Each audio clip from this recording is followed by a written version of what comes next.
मित्रांनो, लग्नाची बेडी या मालिकेच्या 1 एप्रिलच्या एपिसोडमध्ये आपण पाहणार आहोत की रिसेप्शनसाठी आलेली एक बाई राघवला म्हणते की या मुलीशी लग्न करून तू तिला सरळ घरी घेऊन आला हे बरंच झालं, कारण इथे परवानगी मागत बसला असता तर या गावंढळ मुलीशी लग्न करण्याची कोणीही परवानगी दिली नसती.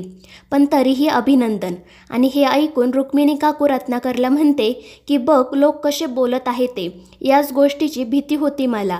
तर राघव त्या बाईला म्हणतो की मुलगी कुठलीही असो, शहरातील किंवा गावातील, शिकलेली किंवा अशिक्षित, त्याने काही फरक पडत नाही. फक्त मन जुळायला हवं आणि मन जुळलं की आयुष्य आपोआप सोपं होतं. आणि राघवचं हे बोलणं ऐकून मधू मनाशी म्हणते की बरोबर आहे राघव, आपली तर मनं जुळली, पण तू मला झटकून टाकलं आणि सिंधूचा हात धरला. आता तुम्ही जरी सांगत असलात की हे लग्न एक डील आहे, तरी आता ज्या प्रकारे तू सिंधूला सांभाळत आहे त्यावरून असं वाटत आहे की तुमच्यात नक्की काहीतरी आहे. उद्या या डीलचं रूपांतर प्रेमातही होईल. You never know. But what about me Raghav? माझं काय? ज्याच्याशी लग्न झालं त्याच्याशी ओळख होण्याआधीच तो निघून गेला आणि ज्याच्यात जीव अडकला आहे तो दुसऱ्याच मुलीचा हात धरून समोर उभा आहे. तुझ्यावर विश्वास ठेवल्यामुळे माझं संपूर्ण आयुष्य बर्बाद झालं आहे राघव. त्यानंतर पाहुणे येत असतात. सिंधू आणि राघव सर्वांना भेटत असतात. सिंधू सर्व पाहुण्यांना नमस्कार करत असते, तर रत्नाकर तिला सांगतो की पाहुण्यांना वाकून नमस्कार करून त्यांचे आशीर्वाद घ्यायचे असतात. एवढी साधी गोष्टही माहीत नाही का तुला? आणि त्यानंतर ते त्या पाहुण्यांना सॉरी म्हणत सांगतात की लहान गावातून आली आहे ना ती, त्यात लहानपणीच आई वारली तिची, त्यामुळे फारसे संस्कार नाहीत तिच्यावर. तर रुक्मिणी म्हणते की आपल्याच मुलाने लग्न करून घरी आणली आहे, तेव्हा पदरात पडली आणि पवित्र झाली असं म्हणायचं आणि सहन करायचं. आणि त्यांचं हे बोलणं ऐकून सिंधूला खूप वाईट वाटतं. राघवलाही ते पटत नाही. तर रत्नाकर पुन्हा सिंधूला म्हणतो की आता मी सांगतोय म्हणून तरी नमस्कार कर. मात्र सिंधू म्हणते की बाबा सॉरी, पण आदर हा मनात असेल ना तर तो कृतीमधून आपोआप दिसतो. फक्त आदर दाखवायचा आहे म्हणून वाकून नमस्कार करायला काहीच अर्थ नाही, तो फक्त दिखावा असेल. आणि हे ऐकून रत्नाकर चिडून म्हणतो, आता तू मला शिकवणार का काय बरोबर आणि काय चुकते? त्यावर सिंधू म्हणते, मला तसं म्हणायचं नव्हतं बाबा, पण ज्यांच्याबद्दल माझ्या मनात आदर आहे, माया आहे, त्यांना मी वाकून नमस्कार करेल. पण खोटा आदर दाखवायला मी सगळ्यांना वाकून नमस्कार नाही करू शकत. मात्र तरीही रत्नाकर म्हणतो की पाहुण्यांसमोर वाद घालू नकोस, मी जे सांगतोय ते गपगुमान कर, त्यातच तुझं भलं आहे. तर रुक्मिणी ही म्हणते, हट्टी आहे ही मुलगी, कोणाचंही ऐकणार नाही. आणि हा वाद पुढे वाढतच जाणार हे लक्षात आल्यामुळे राघव विषय बदलवत आलेल्या पाहुण्यांचे आभार मानतो. त्यानंतर मात्र तो रत्नाकरला जाब विचारतो की तुम्ही सगळ्यांसमोर का बोललात सिंधूला? हात जोडून नमस्कार केला तर काय बिघडलं? त्यावर रुक्मिणी लगेच म्हणते, हात जोडून नमस्कार करणं किंवा वाकून नमस्कार करणं हा प्रश्नच नाही, प्रश्न मोठ्यांचा आदर करणं हा आहे. त्यावर सिंधू म्हणते की काकू, माझ्या मनात या घरातील प्रत्येक माणसाबद्दल आदर आहे आणि म्हणूनच मी या घरात लग्न करून आले तेव्हा सर्वांना वाकून नमस्कार केला होता. मात्र तेव्हा तर तुम्ही मला नमस्कारही करू दिला नाही आणि आशीर्वादही दिला नाही. मग आज अचानक पाहुण्यांसमोर वाकून नमस्कार करणं इतकं महत्त्वाचं कसं झालं? मान ठेवला की मान मिळतो. बाबांनी तरी कुठे माझा मान ठेवला? पाहुण्यांसमोर वाटेल ते मला बोलले. त्यावर रुक्मिणी म्हणते, सुरुवातीलाच जर त्याचं म्हणणं ऐकलं असतं तर हा प्रश्नच उद्भवला नसता. त्यावर रत्नाकर लगेच म्हणतो, आपलीच चूक आहे वहिनी, आपण चुकीच्या माणसाकडून अपेक्षा ठेवल्या. मात्र रुक्मिणी म्हणते की चूक आपली नाही तर हिच्यावर न झालेल्या संस्कारांची आहे.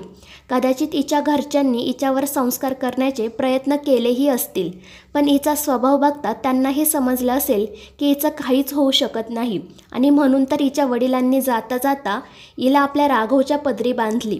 त्यावर सिंधू म्हणते की तुम्हाला मला जे बोलायचं आहे ते बोला, पण माझ्या आप्पांबद्दल काही बोलू नका, मला ते सहन होणार नाही. त्यावर रुक्मिणी म्हणते की मलाही तुझं बोलणं सहन होत नाही. तर रत्नाकर म्हणतो, जाऊ दे वहिनी, तुझ्याकडून काही शिकेल एवढी तिची लायकी नाही. त्यानंतर रुक्मिणी तेथून जाण्यासाठी निघते, पण सिंधू तिला म्हणते की माझं अजून बोलणं झालेलं नाही. आणि ती रुक्मिणीला विचारते की तुम्ही ओळखत होता का माझ्या आप्पांना? तुम्हाला माहीत होते का ते कसे होते ते? आणि हे ऐकून रुक्मिणी खूपच चिडते. ती सिंधूला म्हणते की तुझी हिंमतच कशी झाली माझ्याशी असं उद्धटपणे बोलायची. आणि त्यावर सिंधूही तिला म्हणते, मग तुमची तरी हिंमत कशी झाली माझ्या आप्पांविषयी असं बोलायची? तुम्ही ओळखत होता का त्यांना? नाही ना? मग त्यांच्याविषयी असं उलटसुलट बोलण्याचा तुम्हाला हक्क नाही. समोरच्याला ऐकवण्याची एकही संधी तुम्ही सोडत नाही. मग तुम्ही काय मान आणि आदर याविषयी बोलताय? इथून पुढे माझ्या आप्पांविषयी काही बोलताना 10 वेळा विचार करून बोला. आणि सिंधूचं हे बोलणं ऐकून रुक्मिणी अजूनच चिडते. मात्र राघवही सिंधूची बाजू घेत रुक्मिणीला म्हणतो की तू सिंधूविषयी आणि सावंत सरांविषयी जे काही बोलली ते बोलायला नको होतं. सावंत सर फक्त सिंधूचे वडील नाही तर माझे गुरुही होते. ते माणूस म्हणून कसे होते याची तुला कल्पना नाही. आणि मी सिंधूची जबाबदारी घेतली आहे आणि तिचा स्वाभिमान जपणं हा माझ्या जबाबदारीचाच एक भाग आहे. आणि म्हणूनच मी तुम्हाला रिक्वेस्ट करतोय की सिंधूला कोणीही काहीही अपमानास्पद बोलायचं नाही. त्यावर रुक्मिणी हसून म्हणते, म्हणजे आमच्यासोबत ही कसंही वागली तरी आम्ही मात्र हिच्यासोबत चांगलंच वागायचं असंच म्हणायचं आहे ना तुला?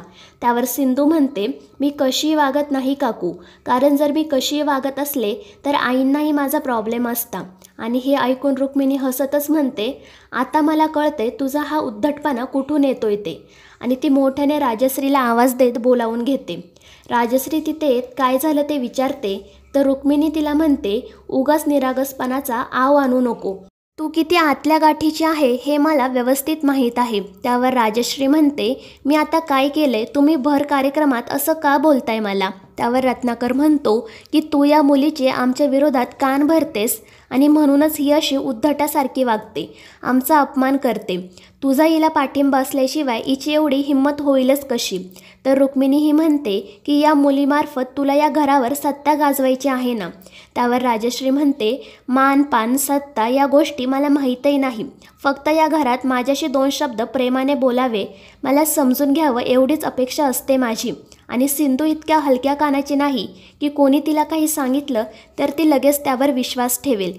तिला तिची मतं आहेत. जो तिच्याशी जसं वागेल तीही त्याच्याशी तसंच वागेल. मात्र तरीही रुक्मिणी म्हणते की तुम्ही दोघी या घरावर सत्ता गाजवायचं स्वप्न बघताय. त्यावर रत्नाकर लगेच म्हणतो, पण त्यांचं हे स्वप्न कधीच पूर्ण होणार नाही, कारण त्यासाठी लायकी असावी लागते. त्यावर सिंधू म्हणते, प्लीज बाबा, आईंना असं बोलू नका. त्यावर रुक्मिणी म्हणते, मग आम्ही तुझ्या चुकांसाठी जबाबदार कोणाला ठरवायचं? त्यावर सिंधू म्हणते, मला. माझ्या चुकांसाठी मी जबाबदार असेल, पण तुम्हाला ज्या माझ्या चुका वाटत आहेत ना त्या चुका नाही तर माझी तत्त्वं आहेत. आणि सिंधूचं हे सडेतोड बोलणं ऐकून रुक्मिणी खूपच चिडते आणि लगेच मी हे घर सोडून निघूनच जाते असं म्हणत तिच्या खोलीमध्ये निघून जाते. त्यानंतर सर्वजण तिला समजावत असतात तर राघवही सिंधूला म्हणतो की काकू घर सोडून गेली नाही पाहिजे आणि त्यामुळे सिंधूही रुक्मिणीची समजूत घालण्यासाठी जाते. तर मित्रांनो, या मालिकेचे पुढील भाग अतिशय रंजक होणार आहेत. या मालिकेच्या पुढील भागांच्या अपडेटसाठी आपल्या चॅनलला सबस्क्राईब करा.